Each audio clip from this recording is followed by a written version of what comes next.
My name is Cindy, a 35-year-old office worker. I met my husband Joe through a colleague at work, sort of a blind date, and we ended up getting married. Joe and I are the same age and share similar hobbies, so I anticipated a joyful life together. Joe's parents were cheerful and kind. My mother-in-law once said, "We were worried because Joe hadn't brought home a single potential bride until now. Please take good care of Joe." Her words stung a bit, considering I'm his age too, but I chose to ignore it. A year has passed since our wedding. Though we sometimes argued, and Joe would often bring up divorce during those moments, I thought it was just part of married life. Despite this, we generally got along well. On weekends, we enjoyed driving and taking day trips, a hobby we had shared even before getting married. While I used to travel alone frequently, we now did everything as a couple. Joe lived with his parents until we got married, using their car when he went out. Since then, we've been using my car, which is nearing its end. I originally drove a compact car because I liked the design and rarely had passengers, but I was now considering buying a new one before the next inspection. When I discussed this with Joe, he agreed, saying, "It's your car, so do as you like. But if you're going to replace it, why not get a larger car instead of a compact?" I agreed with his suggestion. The following weekend, we went to look at cars together. As we began looking at cars, Joe grew increasingly excited. He pointed out an expensive model, praising its performance, spacious interior, and overall quality. Despite its appeal, I hesitated due to the high costs, which I hadn't planned for. Joe suggested, "How about I take out a loan in my name? We both drive about the same amount, and the payments would come from our household budget." Although it didn't matter who took the loan, his suggestion seemed practical, and we decided to explore that option. We looked at other cars, but we liked the first one best and decided on it. However, the loan application in Joe's name was denied, likely because he had just changed jobs. Joe became angry and snapped at the clerk, "I'm saying I'll buy it. Can't you do something about it?" This is one of the things I dislike about Joe. He often has a condescending attitude towards staff, no matter the store. When I tried to calm him down, he got upset and went outside to smoke. Joe can be domineering and quick to threaten divorce when things don't go his way, which is exhausting. I apologized profusely to the salesperson. Maybe it would be easier to get a loan for a smaller amount. If the car is cheaper, I could pay in full, I suggested while consulting with the salesperson. Just then, Joe returned. "Hey, why not buy it under Cindy's name? I'll be the one paying anyway," he said, leaving me to ponder the situation. Actually, I found Joe's suggestion appealing. None of the other cars resonated with me the same way. I nodded and signed the documents. They said it would take a few months for the car to be delivered. In the meantime, I drove around in my old car, cherishing our last moments together. One day, as my husband sat in the passenger seat, fiddling with his smartphone, he remarked, "Finally bidding farewell to this cramped space, huh?" During the drive, I let him take the wheel and casually glanced at his phone left on the dashboard. A message caught my eye. "Did you get a new car? And it's a luxury car at that." It was from one of Joe's colleagues. Joe seemed to be showing off our new car. Given his vanity, he likely hadn't mentioned that the car was purchased under my name. Though I thought it mattered, this car ultimately changed our fate. 3 months later, the first place we went in our newly delivered car was to my in-laws' house.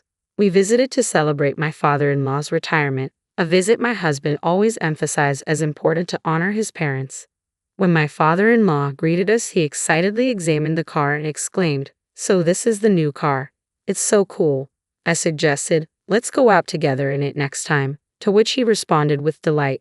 My mother-in-law also chimed in, "I want to go too. How about a spa trip?" She seemed excited, so I started making plans, taking their wishes into account. At my in-laws, we had a wonderful time reminiscing about my father-in-law's work and my husband's childhood.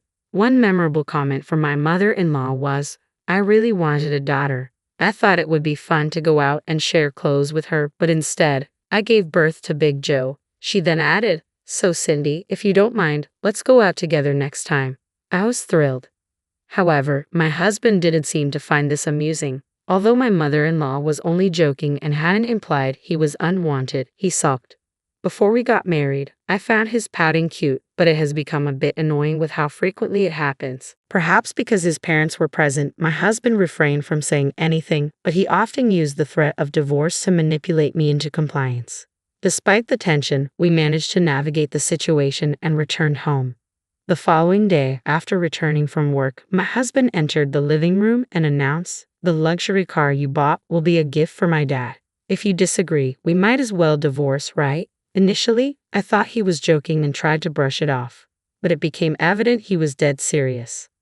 "Wait, why are you bringing this up now?" I asked, puzzled. Dad was eyeing that car with envy. The best way to honor my parents' retirement is by gifting him that car and letting him enjoy it, he insisted firmly. I was taken aback by his sudden demand, but Joe remained adamant and refused to compromise. He's always been stubborn, and there are moments when he becomes irate if I don't go along with his wishes. Annoyed, I attempted to reason with him, saying, "We agreed to spend time with your father together, didn't we? Giving the car as a gift is..." But he wasn't open to discussion. The argument escalated, and Joe began to lose his temper. As their only son, I feel it's my duty to give something back to Mom and Dad. I want them to appreciate having a son, not a daughter. Joe seemed still affected by his mother's comment about wishing for a daughter. Perhaps he felt competitive after his mother expressed interest in going out with me. I was stunned. We couldn't possibly afford to give such an expensive gift. Why don't we plan a trip to a hot spring resort instead? We talked about this yesterday, didn't we? But Joe remained dissatisfied, glaring at me. "I married you, a woman past her prime, didn't I? You have nothing to boast about. Do you even realize who is responsible for the life we're leading? Just once, listen to what I have to say." His harsh words chilled my feelings for Joe instantly. Past her prime, huh? I was aware of it, but hearing someone else say it was infuriating. After all, I managed the household chores, which put me in a better position than Joe, who couldn't do much around the house. Besides, I was also contributing financially, and our livelihood didn't depend solely on Joe's salary. With these thoughts, the aspects of Joe that grated on me began to surface. His treatment of waitstaff, his tendency to sulk, his stubbornness. I had tried to overlook these traits, but now they were starting to wear on me. As these thoughts churned in my mind, Joe left the room and returned with something in his hand. "Ha!" I exclaimed when he handed me divorce papers. As I looked up in surprise, he said, "Just sign the car ownership transfer document. If you're not okay with it, you can fill out the divorce papers and leave. It's up to you." To my disbelief, the divorce papers were already filled out. "That's enough," I muttered, feeling fed up. "Fine." As I signed the document, Joe nodded with satisfaction, casually discarding the divorce papers and retreating to his room. The next day, Joe handed me the necessary documents for the car's title transfer, asking, "Can we transfer the title even though we just took out a loan?" I took the documents, pondering his question. To be certain, I decided to consult the dealership where we purchased the car. It turned out that transferring the title while a loan was still active posed significant challenges. Additionally, since the ownership change required my father-in-law's approval, it couldn't be the surprise gift Joe envisioned. Besides, my father-in-law had never expressed a desire for a car. I thought if I explained this to Joe, he might abandon the idea. I also explored the option of selling the car. Now that it felt tainted by our recent conflict, I wasn't sure if I wanted to keep driving it. The model was popular, and production couldn't keep up with demand, so selling it could fetch a high price. With that money, I could pay off the loan and choose a new car that I truly liked. When I arrived home from work and explained to Joe the complications of changing the car's title due to the loan, he responded sharply, "Then we'll just have to buy another car. Dad will be thrilled for sure." "I'm sorry, but Dad never expressed a desire for a car," I countered. "Well, then it looks like we're really going to get divorced," Joe muttered before storming off to his room. I reached my breaking point. I had been willing to work through things if he apologized, but I couldn't continue the marriage under these circumstances. I made the decision to pack my belongings. Simultaneously, I arranged to sell the car. The dealership offering the highest price agreed to collect it at a later date. A sense of relief washed over me. I planned to move out while Joe was at work the following week, putting an end to everything. With this resolve in mind, I finished my shift on Friday and returned home, only to find the car missing from its usual spot in the parking lot. "What?" I hurried inside to check if the car keys were still where I left them. "They're gone." Panic set in as I dialed Joe's number repeatedly. Despite my efforts, he didn't answer, nor did he read my messages asking him to contact me. Did Joe take the car somewhere? But that car is already. 3 hours later, I finally received a message from him. He explained he was on a trip with a colleague and suggested we both needed time to cool down. What? I exclaimed involuntarily, my voice rising as I stared at my phone screen in frustration. If Joe was on a trip, it meant he wouldn't be back tonight. I wasted no time and swiftly set my plans into motion, plans I had carefully laid out over the past few days. I called a real estate agent I knew from work and finalized the lease on the apartment he had reserved for me. I also arranged for a moving company to relocate all my belongings, furniture, appliances, everything. By the next morning, the movers had efficiently packed and transported everything to my new place. By mid-afternoon, I had settled into my new life. With the weight lifted off my shoulders, I found myself dozing off. Suddenly, my phone rang, startling me awake. It was Joe calling. He must have returned home, discovered my absence, and was likely taken aback enough to call. I couldn't help but smirk a little as I answered the phone. "Cindy, can you help me?" Joe's voice came through the phone, frantic and alarmed. It was clear he wasn't at home. "I had an accident, and my insurance isn't covering it." Confused, I replied, "What?" Joe's frustration grew evident. "That's why the new car's insurance. I called them after the accident, but they're saying it's not covered." As I pieced together his words, realization dawned. "What do you mean you had an accident? Where are you? Are you hurt?" I asked, attempting to sound concerned despite my mixed emotions. It wasn't my fault. The other party wasn't paying attention. But more importantly, what about the insurance? Joe sighed heavily. "I thought I made myself clear, didn't I? I told you not to use the car for now, Joe. You said you understood it, right? So why did you take it out without asking? We agreed to let each other know when using the car separately. Does none of that matter now?" Cindy took over, calling the insurance company from my end. Hearing the word accident made me nervous, but if he had the energy to shout, it probably wasn't too serious. I calmly laid out the situation. The car was reported stolen. When I got home, it was gone, so I reported it to the police. In fact, it was scheduled to be sold today, and now you're telling me there's been an accident. What am I supposed to do? I canceled the insurance because the sale was finalized. I canceled it when I told you not to touch the car.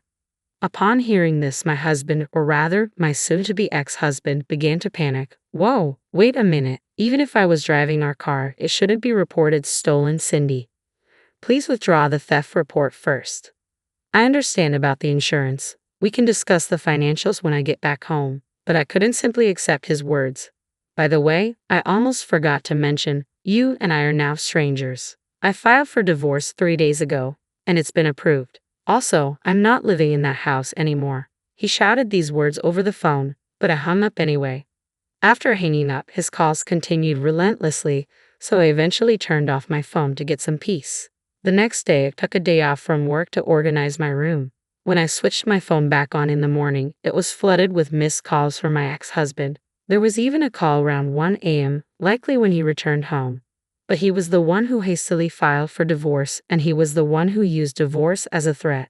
If he believed that mentioning divorce would make me comply with his demands, he was mistaken. Initially, when we first married, I might have given in to avoid the embarrassment of divorce so soon after tying the knot at 35. Perhaps that's why he assumed I would comply again. However, as I sorted through my room and reflected on everything, all those pent-up frustrations finally pushed me past my hesitations. My phone rang again. Assuming it was my ex-husband, I checked, only to see it was a call from my mother-in-law. "I received a call from Joe yesterday. He mentioned something about an accident and you leaving, but I couldn't make sense of it." "What's going on?" she asked, concerned. I took a deep breath and explained everything to her. "I apologize to you and father-in-law, but the divorce is final. Regarding the money for the car and dividing our belongings, I'm planning to arrange a meeting to discuss it soon." Upon hearing this, my mother-in-law apologized profusely and said, "If it's all right with you, could I attend that meeting?"